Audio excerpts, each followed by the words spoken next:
Saludos a todos. El día de hoy comenzamos nuestro curso de cardiología de pregrado con la clase de anatomía cardiovascular. Para el estudio del corazón existen varias formas de dividirlo. En esta imagen podemos ver una de estas formas, el cual es el análisis segmentario del corazón. Este análisis segmentario tiene una utilidad importante cuando clasificamos ciertas cardiopatías congénitas. Aquí podemos ver que existe un segmento ventricular compuesto por el ventrículo derecho y ventrículo izquierdo, un segmento atrial compuesto por el atrio derecho y el atrio izquierdo, y un segmento arterial compuesto por los dos grandes vasos, la aorta y la arteria pulmonar. Por otro lado, también podemos considerar que el corazón tiene un corazón derecho, que, que sería principalmente la aurícula derecha y el ventrículo derecho, y un corazón izquierdo, que sería la aurícula izquierda y el ventrículo izquierdo. Estos dos corazones, en condiciones normales, no tienen una comunicación entre sí, ya que están divididos por el septum interauricular y el septum interventricular, de tal forma que el corazón derecho tiene una comunicación con la circulación pulmonar a través de la arteria pulmonar y lleva sangre desoxigenada para su oxigenación a nivel pulmonar. Por otro lado, el ventrículo izquierdo y la aurícula izquierda comunican con la aorta y permiten la circulación sistémica y llevar esta sangre oxigenada al resto de los tejidos. Aquí podemos ver la localización del corazón en el tórax y podemos ver que el corazón no ocupa el 100% de la parte media del tórax. A pesar de que estrictamente se localiza en el mediastino medio, el corazón tiene una forma cónica donde tenemos la base en la parte superior y tenemos por otra parte el ápex en la parte inferior. La base, estrictamente hablando, estaría compuesta por las dos aurículas, pero usualmente se refiere a la parte más superior de los ventrículos o el área donde se encuentran las válvulas auriculoventriculares. Y podemos ver que esta base del corazón tal vez sí se localiza a nivel de la línea media, pero el ápex se encuentra desplazado a la izquierda en condiciones normales de levocardia. Y este ápex, estrictamente, podemos decir en condiciones normales, su referencia anatómica es el quinto espacio intercostal a nivel de la línea medio clavicular. Este ápex puede estar desplazado en diferentes patologías o simplemente como variantes anatómicas de la rotación o de la posición del corazón. Ahora podemos ver como una referencia muy importante que la cavidad más anterior del corazón es el ventrículo derecho. La gran parte de la cara anterior del corazón está compuesta por el ventrículo derecho y es la parte más cercana al esternón.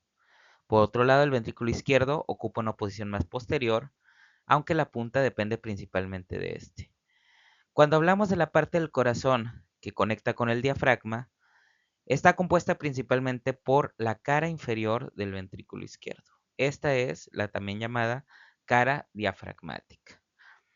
Podemos ver que los pulmones derecho e izquierdo tienen una relación estrecha con el corazón y a este nivel existe una relación importante entre la aurícula izquierda y el bronquio principal izquierdo, que no se observa aquí, y también el nervio laringio recurrente, que tampoco se observa aquí.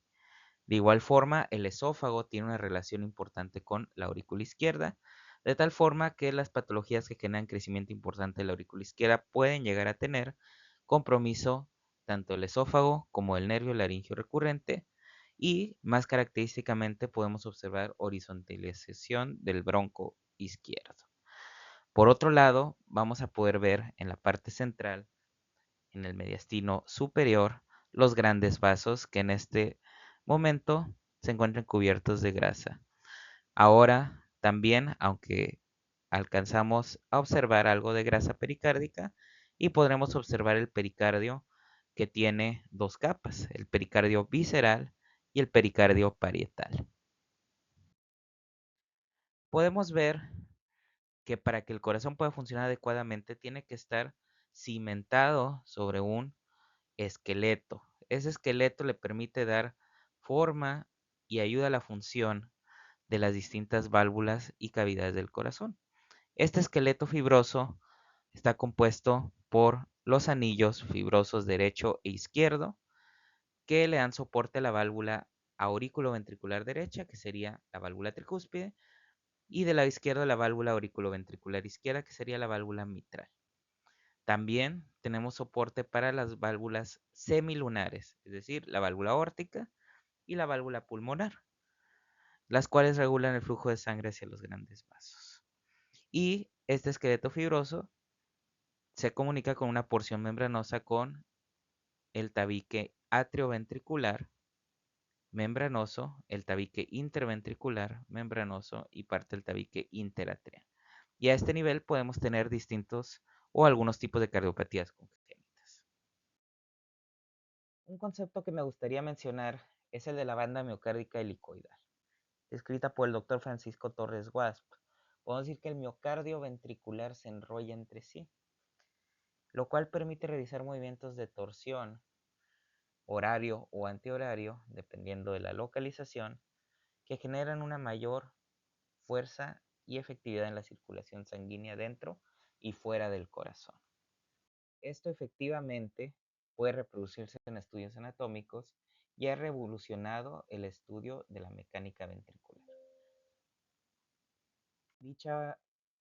Esta banda miocárdica está compuesta por diferentes segmentos que para fines de esta clase no es necesario memorizar.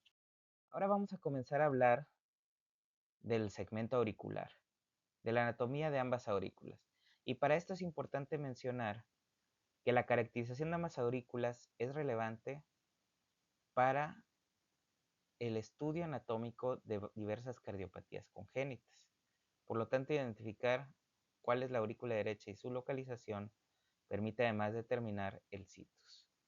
Es decir, cuando la aurícula derecha se encuentra precisamente hacia la derecha, se conoce como situs o litus y es su condición normal. Ahora, ambas aurículas tienen orejuelas y estas orejuelas, que son los apéndices auriculares, tienen diferentes formas que vamos a poder apreciar en las siguientes imágenes. Si nosotros hacemos una vista póstero-superior, vamos a poder apreciar de igual forma ambas aurículas. Podemos ver la aurícula derecha y la aurícula izquierda. Ahora quiero que vean que en la aurícula derecha, en condiciones normales, desemboca las dos grandes venas, la vena cava superior y la vena cava inferior, en la parte posterior. Y a nivel de este borde, del borde derecho, podremos encontrar en la parte externa el surco terminalis y que por dentro se manifestará como la cresta terminalis, lugar importante para la localización del nodo sinusal y también lugar donde se pueden generar ciertas arritmias auriculares. Del lado izquierdo tendremos la desembocadura de las 4 venas pulmonares, 2 derechas y 2 izquierdas en condiciones normales, sabiendo que también existen anomalías congénitas del drenaje venoso de las venas pulmonares. Tenemos también en esta imagen podremos apreciar el seno venoso coronario, que desemboca en la aurícula derecha, como veremos a continuación. Si nos fijamos, la orejuela derecha ocupa una localización anterior en el corazón y tiene una forma de triángulo. Por otro lado, la orejuela izquierda se describe mucho como una forma de dedo de guante, aunque existe una clasificación morfológica más extensa que tiene su relevancia para procedimientos intervencionistas como el cierre de orejuela. Aquí podemos ver anatómicamente las diferencias entre una orejuela y la otra. Y aquí tenemos otro corte donde también las podemos apreciar. Si hacemos una vista posterior, podemos ver a nivel del atrio derecho la que habíamos mencionado, la crista terminalis, que separará las dos porciones de la aurícula derecha por dentro. Una porción trabeculada, donde encontraremos estos músculos llamados músculos pectíneos, y una porción lisa que deriva embriológicamente del sinus venarum. Aquí lo podemos apreciar en esta imagen como la cresta terminalis sobresale y separa la porción lisa, en donde desembocan la vena cava superior y la vena cava inferior, y la porción trabeculada, que está compuesta principalmente por los músculos pectíneos. y que se extiende hacia esta zona que es la orejuela derecha. A nivel de esta orejuela derecha y los músculos pectíneos, en donde se busca colocar los cables de marcapasos a nivel auricular. Por otro lado, tenemos aquí la aurícula izquierda, que tiene una morfología lisa en su mayor parte, a diferencia de la aurícula derecha. Y podremos ver cómo la orejuela izquierda también tiene una porción lisa y su forma es muy diferente a la orejuela derecha. Podemos ver también la desembocadura de las venas pulmonares. Aquí tenemos la aurícula izquierda y vemos claramente la diferencia entre una y otra. La parte que comunica o que contacta una aurícula con la otra es el tabique interauricular. Este tabique interauricular tiene una estructura muy llamativa que es la fosa oval. La fosa oval tiene un piso, tiene un anillo y como podemos ver lo rodea el septum interatrial. Este como tal es remanente del foramen oval que comunicaba la aurícula derecha y la aurícula izquierda en la vida embrionaria y fetal. Sin embargo, este orificio se cierra a través o utilizando el septum secundum de acuerdo con los cambios de presiones en el nacimiento. Independientemente de esto, el 25% de la población normal puede tener un foramen oval pequeño, permeable a una sonda, o en algunos casos tener un foramen oval de alto riesgo que permita un embolismo paradójico. El embolismo paradójico es cuando un coágulo pasa de la circulación derecha a la izquierda a través de un foramen oval. Tenemos diferentes tamaños y diferentes morfologías de fosa oval. Y también podemos ver el comportamiento de dicha fosa oval cuando utilizamos la técnica de transiluminación. Cuando apreciamos la aurícula derecha por dentro, además de la fosa oval, podremos ver que cuando nos dirigimos hacia inferior y anterior, tendremos varias estructuras de relevancia clínica. Podemos ver, a nivel circular, el orificio de entrada del seno coronario, que tiene una válvula, que es la válvula de Tevesio. Por otro lado, tenemos esta estructura llamada tendón de Todaro.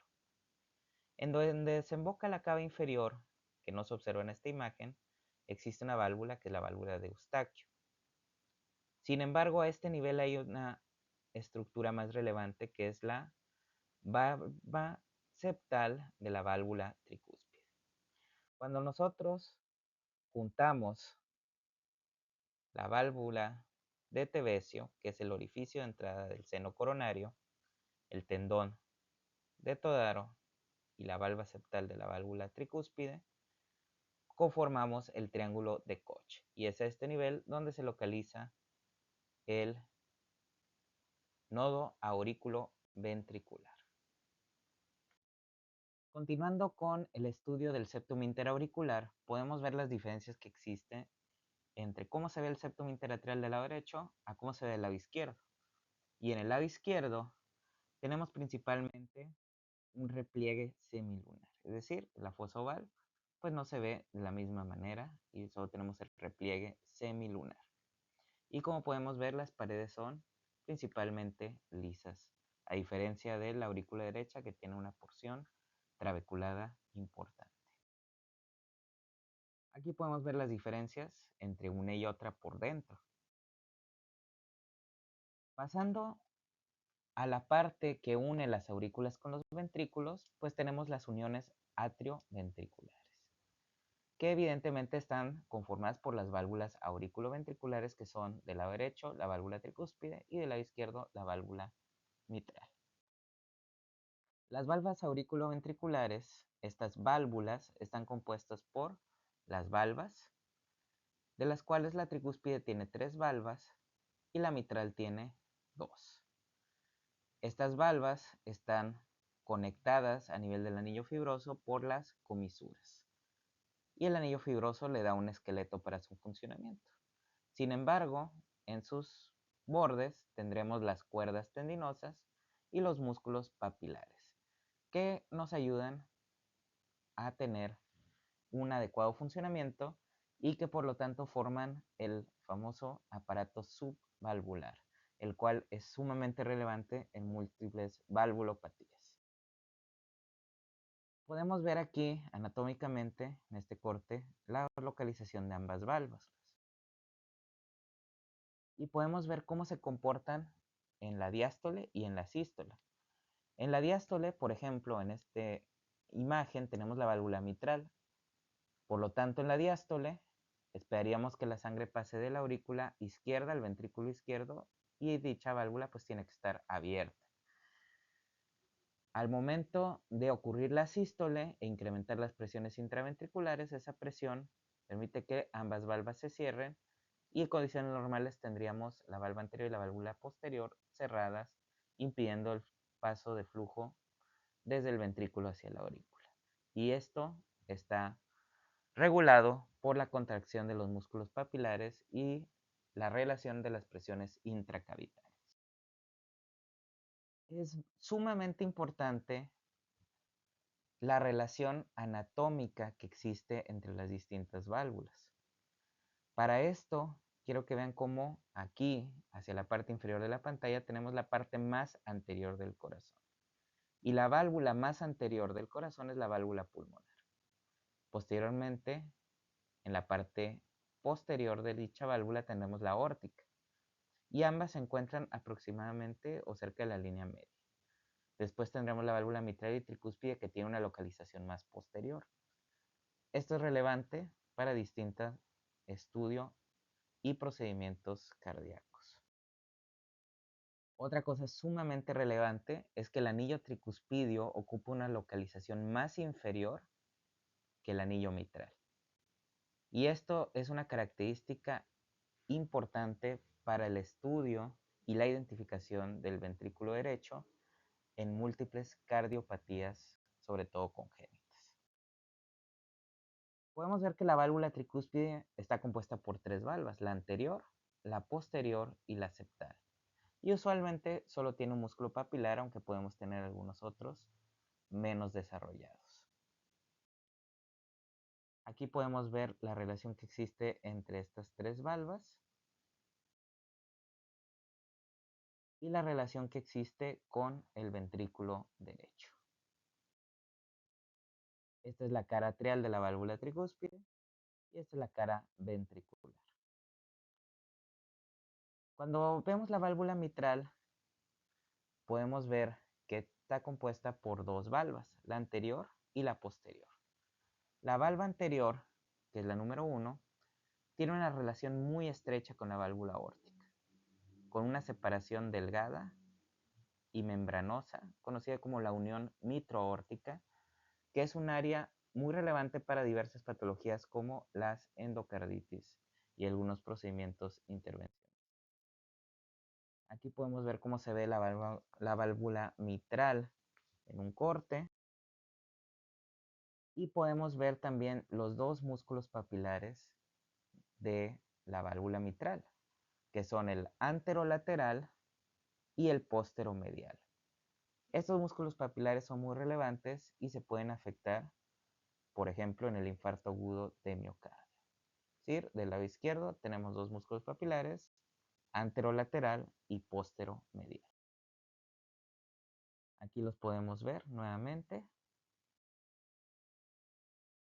Y podemos ver, de igual forma, la relación entre la válvula mitral y la aórtica. Esta relación estrecha que existe es una zona de riesgo, por ejemplo, para las complicaciones locales de la endocarditis.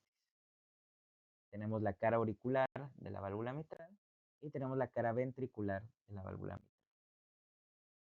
Ahora quiero que veamos aquí la parte interna de ambos ventrículos. Por un lado tenemos el ventrículo derecho. En el ventrículo derecho vamos a tener que se encuentra extensamente trabeculado. Y estas trabeculaciones también dan origen a algunas estructuras que son propias del ventrículo derecho. Vamos a tener, por ejemplo, la banda moderadora o trabécula septomarginal, Y también hay otra estructura que es la cresta supraventricular, que ahorita la vamos a ver. Una cosa importante es que el ventrículo derecho tiene un grosor de la pared de 5 milímetros. Este grosor de la pared es considerablemente menor que el del ventrículo izquierdo, y esto se debe a que la circulación derecha es una circulación de baja presión. Por otro lado, la circulación izquierda, que es la sistémica, es una circulación de alta presión, y por lo tanto el ventrículo izquierdo requiere un grosor mayor, que en condiciones normales es de 9 a 11 milímetros, y que se puede ver afectado en diversas patologías con sobrecarga de presión.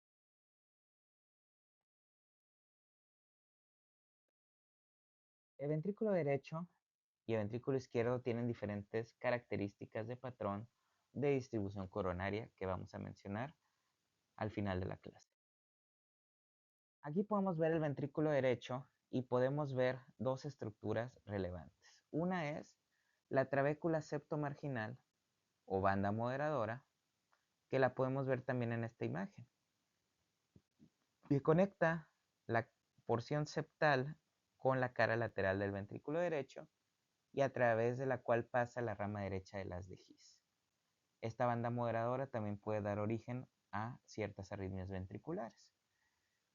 Por otro lado, tenemos otra región anatómica importante que es la cresta supraventricular. Cuando nosotros vemos el corazón en posición anatómica de forma externa y luego la abrimos, vamos a poder ver, por ejemplo, la trabécula septomarginal, que es la banda moderadora, y aquí podemos ver la otra zona muy relevante, que es la cresta supraventricular. A diferencia del ventrículo izquierdo, el ventrículo derecho tiene una separación mucho mayor entre la parte donde entra la sangre, desde la aurícula al ventrículo, y hacia donde sale, que es el tracto de salida del ventrículo derecho, o infundíbulo. Este infundíbulo, de la parte proximal del tronco de la arteria pulmonar, está separado por la cresta supraventricular, como podemos ver aquí. Dicha cresta separa, como ya mencionamos, el orificio tricuspidio del orificio pulmonar cuando hacemos un corte transversal.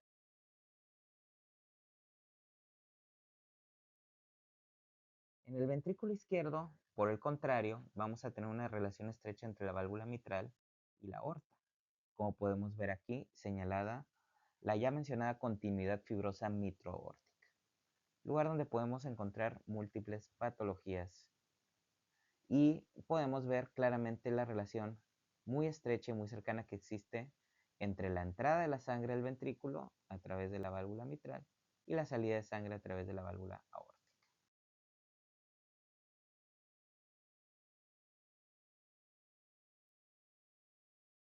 En un corte transversal también podemos ver claramente la diferencia entre la relación entre la válvula mitral y la aórtica y cómo solo este pedazo delgado, continuidad o unión mitroaórtica, se encuentra a este nivel.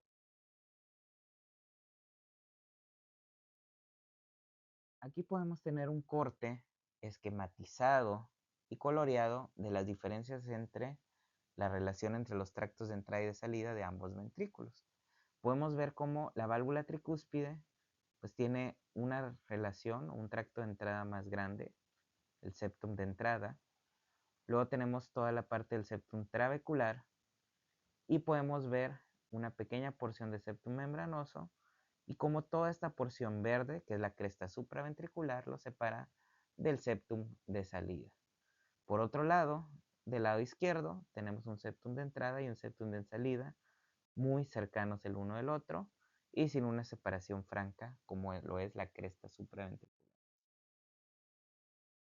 Aquí podemos ver las diferentes porciones del septum y este septum trabecular que vemos aquí es más grueso que el septum membranoso, que es mucho más frecuente la presencia de comunicaciones interventriculares. Por otro lado, también podemos tener comunicaciones en el septo trabecular, en el tracto de entrada y en el tracto de salida. Ahora mencionar también cómo se comunican los ventrículos con los grandes vasos. La unión ventrículo-arterial es relevante y se forma desde la vida embrionaria y también puede dar lugar a cardiopatías congénitas.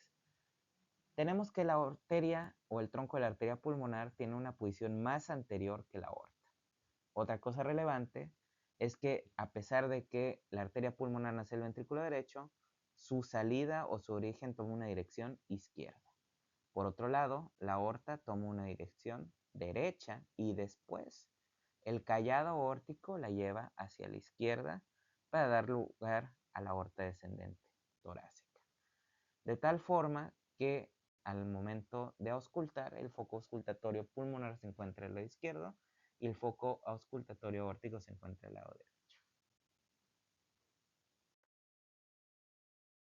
Nuevamente podemos ver la relación entre las distintas válvulas y podremos ver que las valvas aórticas y pulmonares tienen tres valvas, que son las valvas semilunares o sigmoideas, y que ambos tienen una forma diferente que genera los senos de Valsalva. Los senos de Valsalva tienen a su vez unos nódulos, que son los nódulos de Arancio y de Morgagni, dependiendo de la válvula que estemos estudiando. Podemos ver nuevamente la relación que existe entre el tronco de la pulmonar y la aorta. Y podemos ver también la relación entre el tronco de la pulmonar y el infundíbulo y el tracto de salida del ventrículo derecho.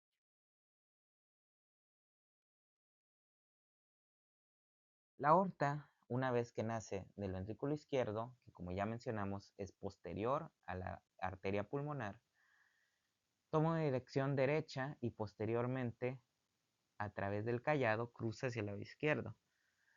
Por lo tanto, está compuesto por una porción que es la aorta ascendente, posteriormente el arco aórtico y posteriormente la aorta descendente, que no alcanzamos a apreciar en esta imagen.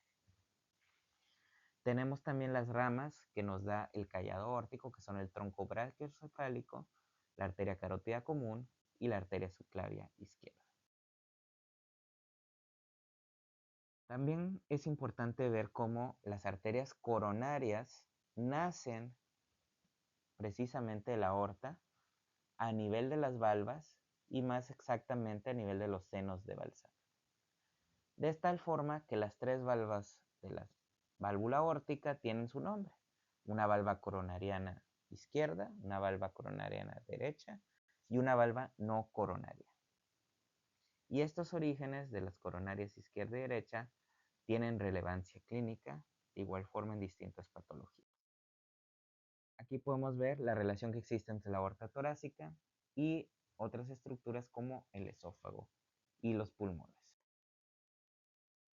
Ahora hablando de la anatomía de las arterias coronarias, esta es sumamente relevante, recordando que el infarto agudo de miocardio y la enfermedad cardiovascular es la principal causa de muerte en el mundo. Y por lo tanto el conocimiento anatómico de las arterias es base principal para el estudio de dicha patología.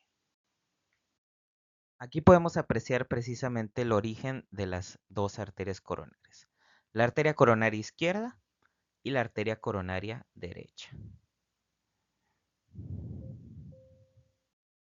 Debemos de saber que existen diferentes variaciones anatómicas normales de la circulación coronaria.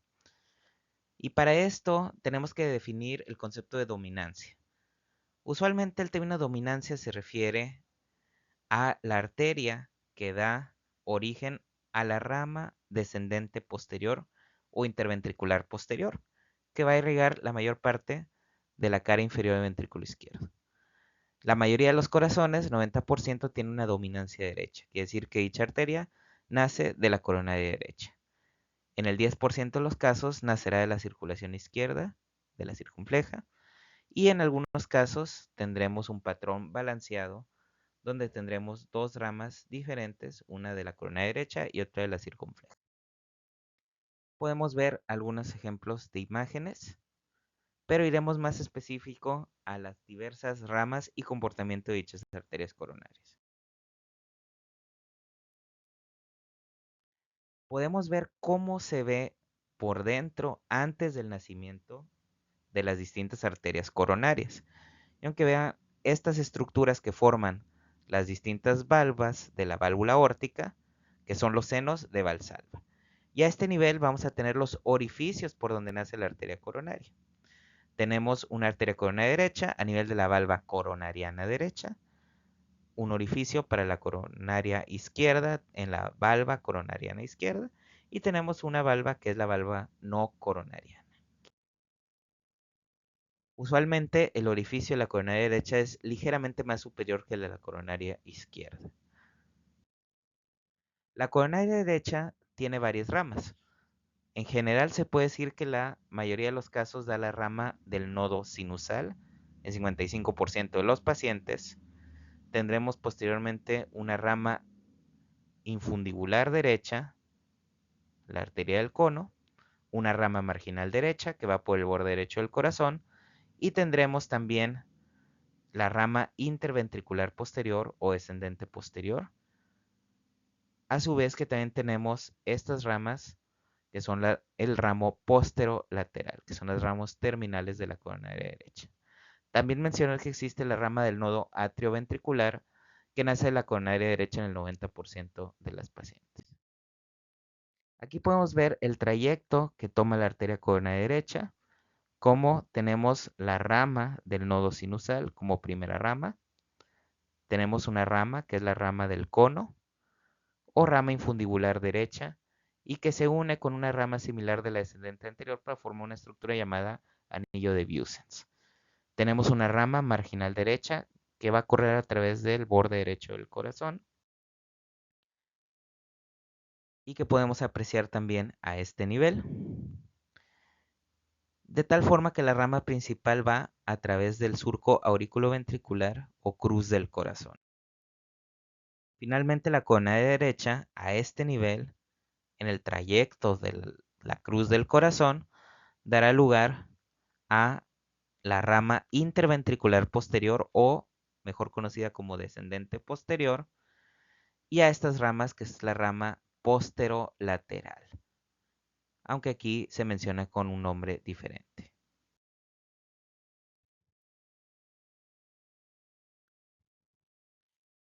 La arteria coronaria izquierda tiene un comportamiento diferente. Se puede decir que la coronaria izquierda tiene dos arterias terminales principales, que son la rama descendente anterior y la rama circunfleja, y en algunos pacientes tenemos un ramo intermedio, pero no en todos. Para fines prácticos y fines anatómicos y en el estudio de los infartos, tenemos tres arterias principales: la coronaria derecha, la descendente anterior y la circunfleja. Sin embargo, la descendente anterior y la circunfleja son ramos de la coronaria izquierda. Y este tramo que está y que existe antes de que se divida en circunfleja y en descendente anterior, se le llama tronco coronario izquierdo. Y las patologías a este nivel son mucho más graves. Aquí podemos ver el nacimiento de la coronaria izquierda y podemos ver que su trayecto puede ser corto o puede ser largo. Puede ser un tronco grueso o un tronco más delgado. Y esto tiene relevancia al momento de tratar dichas patologías. Sin embargo, tenemos una rama interventricular anterior que, a pesar de que este nombre sea anatómico, realmente en la práctica clínica se le conoce como arteria descendente anterior. En algunos pacientes tenemos un ramo intermedio y tenemos también el ramo circunflejo. Cuando vemos la rama circunfleja, podemos ver que en el 45% de los pacientes pudiera dar origen a la rama del nodo sinusal. Pero finalmente las ramas principales de esta arteria son las marginales obtusas, que pueden ser una o pueden ser varias. Aquí podemos ver cómo la circunfleja, que nace de la coronaria izquierda, toma este camino a través de la cruz del corazón y posteriormente da lugar a las arterias marginales obtusas. Por otro lado, la arteria descendente anterior tiene diversas ramas. La primera que da es una arteria infundibular o arteria del cono, que, como ya mencionamos, se anastomosa con la arteria del cono derecha para dar lugar al anillo de Vieussens. Tenemos otras ramas, que son las ramas septales, que son perforantes y son anteriores y se anastomosan con ramos septales perforantes de la terminal de la coronaria derecha. Y tenemos también las famosas ramas diagonales, que son las más relevantes. Aquí podemos ver la arteria descendente anterior y podemos ver precisamente estas ramas izquierda, que son las arterias diagonales. Y que aunque aquí tenemos algunas variaciones con la nomenclatura, finalmente en la práctica clínica los conocemos como arterias diagonales, que pueden ser varias. Y aquí tenemos que hacer una disección más profunda para poder ver las ramas perforantes septales anteriores. Aquí podemos ver cómo se ve un corazón con dominancia izquierda, donde evidentemente tendríamos que las ramas ventriculares y la arteria ascendente posterior nacen de la coronaria izquierda, es decir, de la circunfleja, como podemos ver en esta imagen.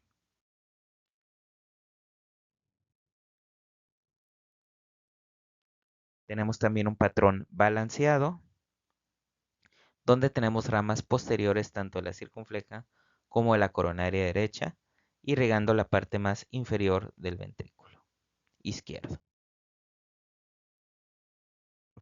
Con esto damos por finalizado la clase introductoria de anatomía cardiovascular, pero me gustaría dar créditos y recordar al doctor Gonzalo Díaz Saborio, que en paz descanse. Él muy amablemente en algún momento me regaló esta presentación y ahora yo la comparto con ustedes. Lamentablemente falleció y me gustaría dedicar esta presentación a él. De igual forma, dar créditos ya que las fotografías las compartió con el doctor Sebastián Arteaga Martínez, profesor de la Facultad de Medicina, eminente en la Universidad Nacional Autónoma de México.